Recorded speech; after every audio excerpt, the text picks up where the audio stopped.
Class 9-এর 15 নম্বর অঙ্ক 18 অধ্যায়ের একটি বর্গক্ষেত্র ABCD এঁকেছে যার প্রতিটি বাহুর দৈর্ঘ্য 12 সেমি।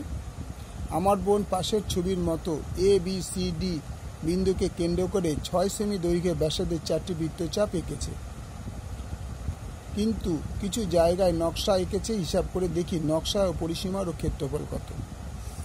তাহলে 4টে বৃত্তচাপে একটা বর্গক্ষেত্র এখানে এঁকেছে। লেখক যিনি প্রশ্নটা দিয়েছেন তিনি এই বর্গক্ষেত্র এঁকেছেন। বর্গক্ষেত্র আঁকার পরে ওনার বোন 4টে এই একটা বৃত্তচাপ, এই একটা বৃত্তচাপ, এই একটা বৃত্তচাপ, 4টে বৃত্তচাপ এঁকেছে এবং সেই বৃত্তের ব্যাসার্ধটা হচ্ছে 6 সেমি বলেছে। তাহলে এই যে রেখাঙ্কিত অংশটা, এই রেখাঙ্কিত অংশটা পরিসীমা এবং ক্ষেত্রফল চাই।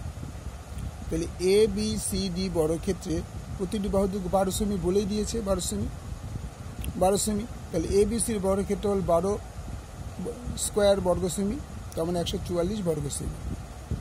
আচ্ছা, এবার হচ্ছে A, B, C, D কেন্দ্রীয়। এটা কিন্তু বৃত্তের কেন্দ্রের A কেন্দ্র, বৃত্তের B কেন্দ্র, বৃত্তের D কেন্দ্র, বৃত্তের C কেন্দ্র। তাহলে 4টে বৃত্ত আছে।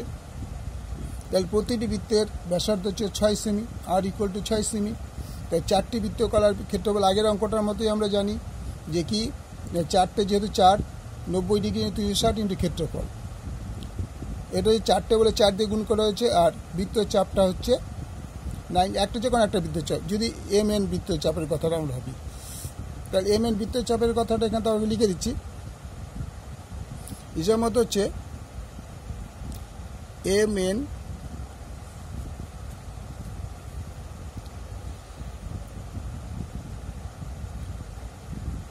AMN চাপের ক্ষেত্রফল equal to 90 degree by 360 degree into ক্ষেত্রফল। একটারই 90 ডিগ্রি বাই 360 ডিগ্রি ইন্টু ক্ষেত্রফল, এই একটা পোর্শনে। তাই 4টে পোর্শনে এই জিনিসটাকে 4 দিয়ে গুণ করতে হয়েছে।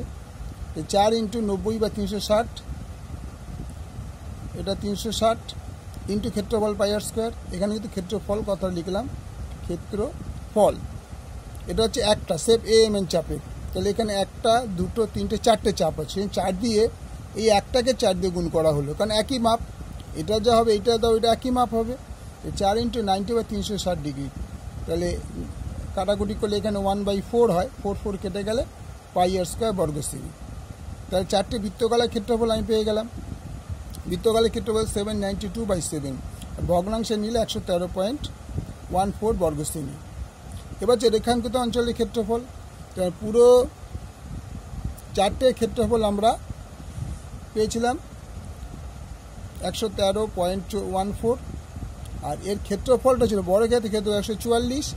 এই দুটো বিয়োগ করলাম, বিয়োগ করে দেখা গেল যে 30.86 বর্গ সেমি। এটাকে যদি আমরা দশমিকে নিয়েছি, কিন্তু এটাকে যদি ভগ্নাংশে নিতে যাই, আমরা এটাকে যদি দশমিক তুলে তলায় 100 দিয়ে ভাগ করে দেখবো এই জিনিসটাই আসবে।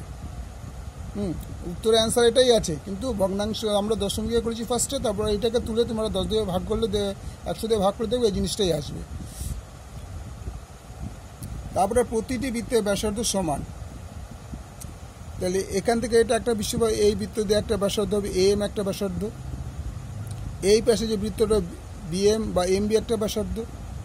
আবার এ পাশে যে বৃত্তটা হবে সেটা হচ্ছে PC একটা ব্যাসার্ধ। আবার এ পাশে যে বৃত্তটা হবে QD একটা ব্যাসার্ধ। অর্থাৎ 4টে, এখানে এই একটা গোল, এই একটা গোল, এই একটা, 4টে গোল। এই 4টে গোল হলে কটা বৃত্তচাপ হবে?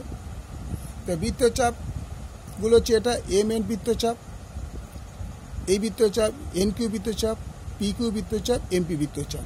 তাই আমরা কিনলাম ব্যাসার্ধ সমান বলে AM, এই যে AM equal to BM equal to PC equal to QD।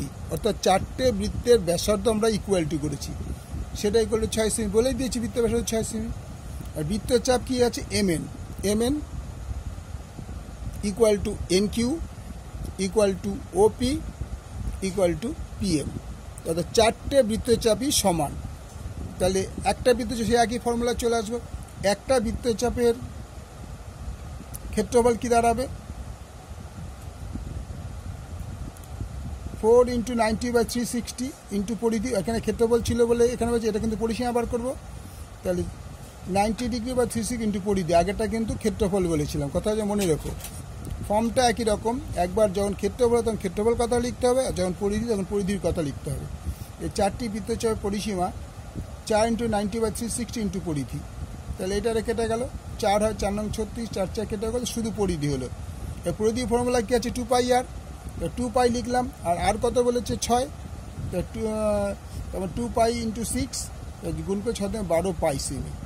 12π semi equal to কী হবে, এই দেখো 12 × 22/7, আমরা যদি ভাগ করে দিচ্ছি 37 × 5/7, এই 37 × 5/7 আমরা যদি ভগ্নাংশ করি তার উত্তরটা হবে 37.717। ঠিক আছে, পুরো অঙ্কটা দেখে নাও একবার।